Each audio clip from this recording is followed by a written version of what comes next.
অত গোরাছেন না। আপনি কি মনে হচ্ছেন আব্বারে গাদা বানিয়ে রাখছেন, আপনি মুখেও গাদা বানিয়ে রাখবেন?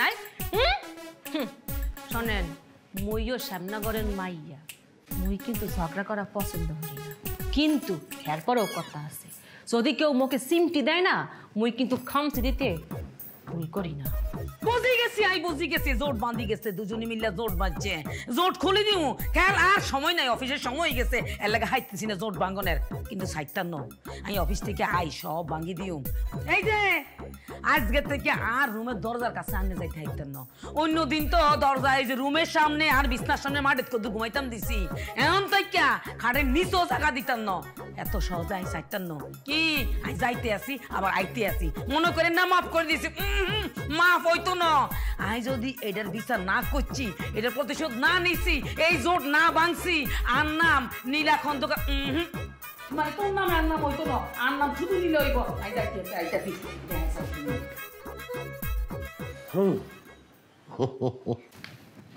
আব্বা, আপনি এই জিনিস লই সংসার করেন? আপনি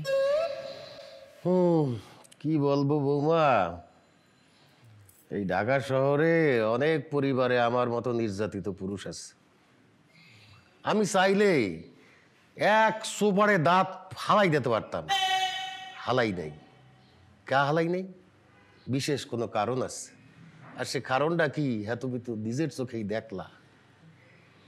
তোমার একটা কথা বলি বৌমা, ওপরে যত তাড়াতাড়ি পারো একটা কাজের মধ্যে ঢুকেই দাও।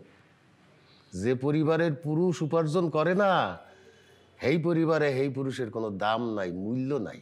আপনি এখন যান, ফ্রিজ থেকে মাংস বাইর করেন, আজকে মাংস দিয়ে ভাত খাম। থাকি গরুর মাংসের বলে দাম বাইরে গেছে, 1 মাসের উপরে হয়ে যায় মাংস দিয়ে ভাত খাই না। ফ্রিজে তো মাংস নাই রে বৌমা। সমস্যা কি? মুইটা আদিম, আপনি মাংস আনেন, লাল দেখে আনবেন, ফ্রেশ মাংস আনবেন।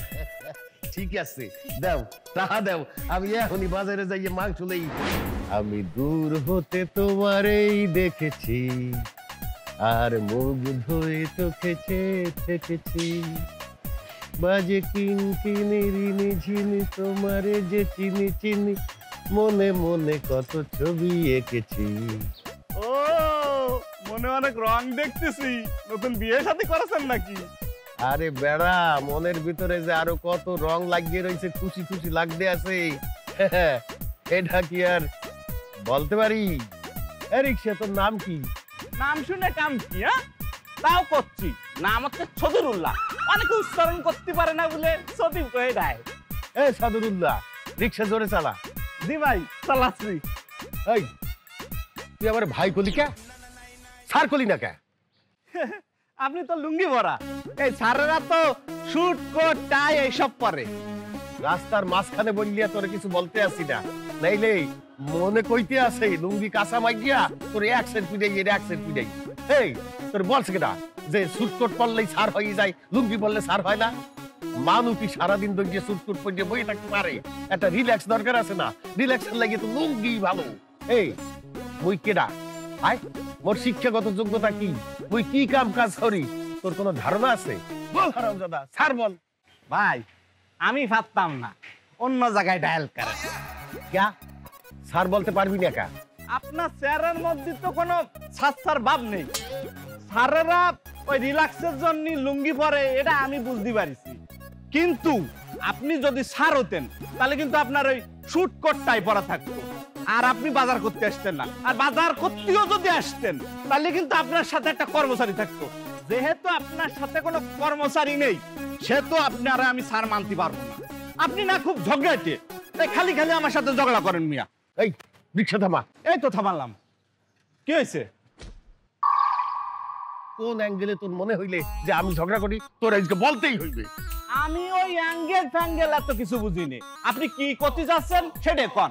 তোরে এখন আমি পিডিএম রাখছে। মগের মুল্লুক পাইছেন মনে হচ্ছে। এই আমার রিকশায় কোন স্যার উঠলো কি ম্যাডাম উঠলো, কিরা ধনী উঠলো কি গরিব উঠলো, এটা আমার দেখার বিষয় নেই। আমাকে চোখে সবাই সমান। এই মোরে তুই জ্ঞান দিও না বুঝছো? এই জ্ঞান হনতে হনতে মোর কান ঠসা পড়ে গেছে একসের। তুই এখন মোরে সার কবি কিনা এই মোরে তোর সার কইতেই হইবে। তুই যদি মোরে সার কও তাহলে তোর সব দোষ মাপ। যা। আমি জীবনে বহুত তেদর লোক দেখেছি, কিন্তু আপনার মতো এত তেদর সাদর লোক আমি আমার বাপের জন্মেও দেখিনি। আমি মরেও যদি যাই তাও আপনার আমি সার করতে পারবো না। হেইলে মোর হাতের মাইক কেউ ঠেকাইতে পারবে না।